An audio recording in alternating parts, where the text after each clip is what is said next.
ఓం నమో భగవతే వాసుదేవాయ. ఈరోజు మనం చెప్పుకోబోయే అంశం ఏమిటంటే భగవద్గీతలోని 2వ అధ్యాయమైన సాంఖ్యయోగం.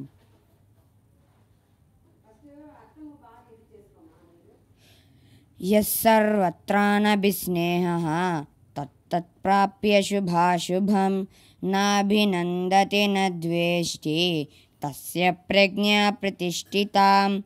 యః సర్వత్రానభిస్నేహః తత్తత్ప్రాప్య శుభాశుభం నాభినందతి నద్వేష్టి తస్య ప్రజ్ఞా ప్రతిష్ఠితా.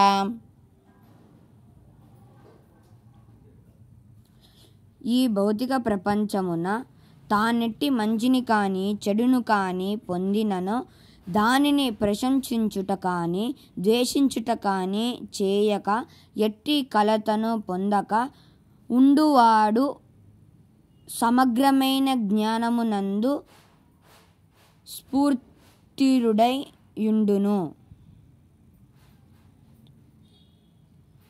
యదా సంహరతే చాయం కూర్మోంగానీవ సర్వశః ఇంద్రియాణీంద్రియార్థేభ్యः తస్య ప్రజ్ఞా ప్రతిష్ఠితా.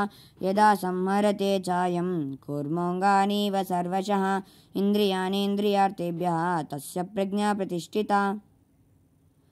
తాబేలు తన అవయవులను లోనికి ముడుచుకొనుటను ఇంద్రియ విషయముల నుండి తన ఇంద్రియములను మరలించువాడు సమగ్ర జ్ఞానమునందు సుస్థిరముగా నుండును.